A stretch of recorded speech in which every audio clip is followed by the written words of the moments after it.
This is Standing Watch. And now, Evangelist Norbert Link. Greetings, everyone, and welcome back to our Standing Watch program. World War I, the war which was fought from 1914 to 1918, was considered to be the war which would end all wars. But it didn't. And then we had World War II, which was fought from 1939 to 1945. But it most certainly was not the war which would end all wars either. The following quote from the internet is quite remarkable. It says, "Nothing was learned from it except how to kill more people more efficiently." And now we are talking about World War III, or the Third World War, and questions are being raised whether that's going to be the war which will end all wars. It's a definition of a hypothetical Third World War large-scale military conflict.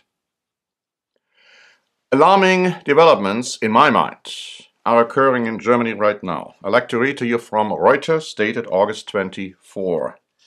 To help attract new recruits, the German military has targeted youngsters or minors with slick online video campaigns drawing criticism from child welfare advocates.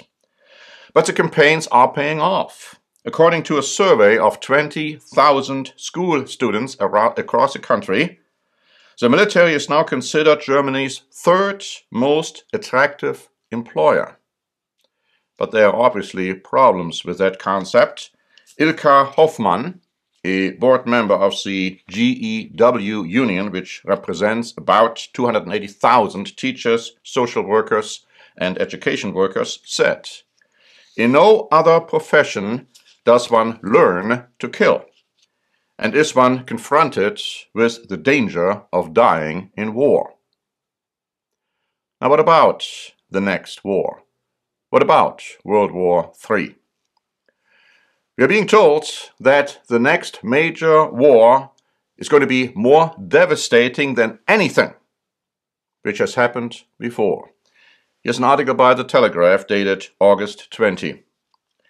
General Stephen Townsend, the head of the US Army's Training and Doctrine Command, told British military leaders that combat in an increasingly urbanized world will result in a scale of devastation beyond our comprehension. Modern armies have no idea how to fight in these hyper-populated and literally unboundable areas, he said. Now, he commanded the coalition effort to defeat ISIL from 2016 to March this year. He likened the fight to liberate Mosul to Stalingrad, the bloodiest battle of Second World War.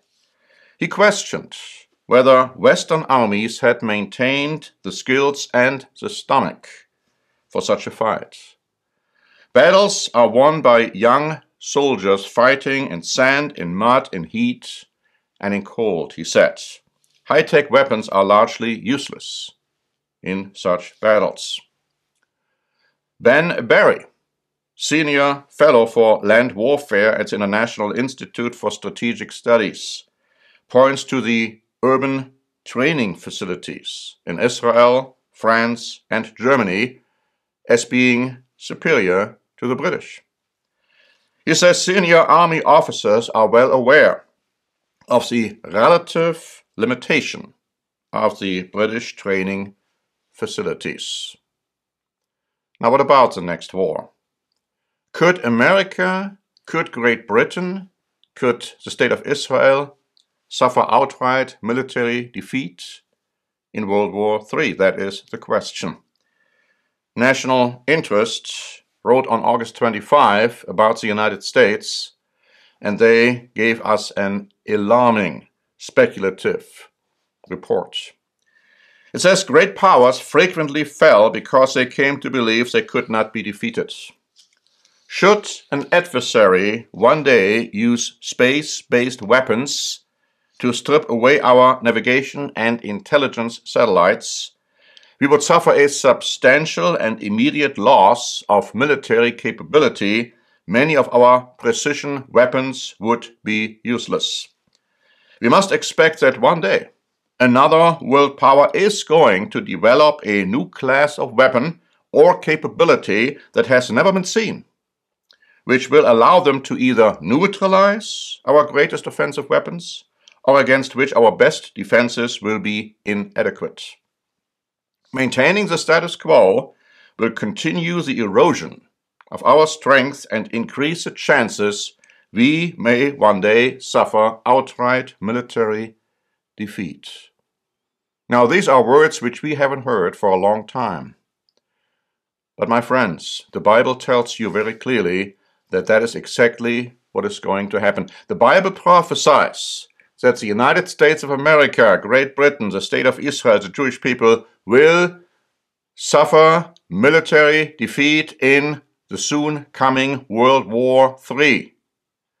But that World War will be a world war in every sense of the word, because it will affect every single nation on the face of this world. Daniel chapter 12 and verse 1 is saying, "There shall be a time of trouble such as never was, since there was a nation." Matthew chapter 24, verses 21 to 22 quotes the words of Jesus Christ, saying, "For then there will be great tribulation, such as has not been since the beginning of the world until this time, no, nor ever shall be.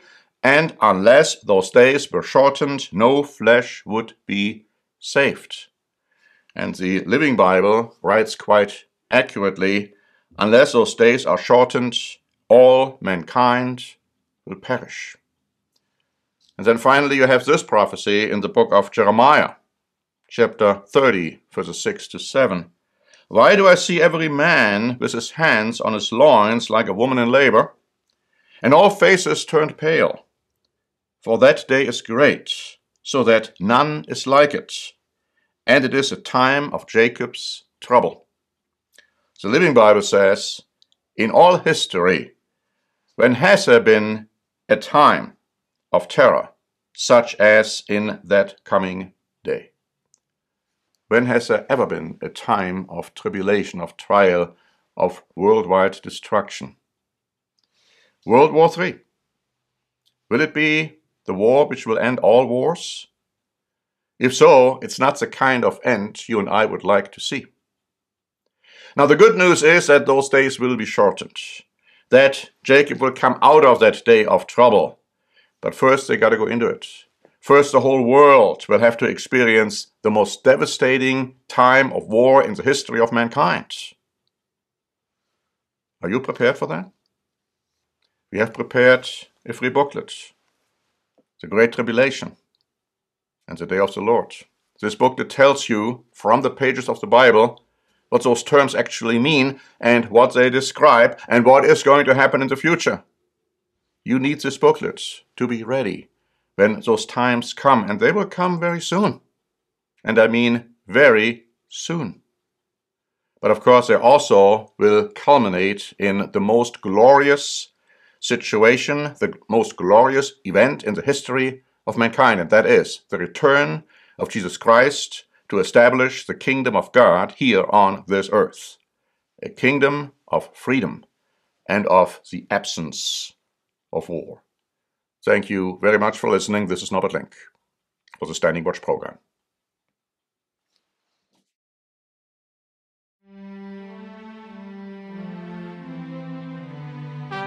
Standing Watch is a presentation by The Church of the Eternal God, P.O. Box 270519, San Diego, California 92198. More information is also available at our website, eternalgod.org.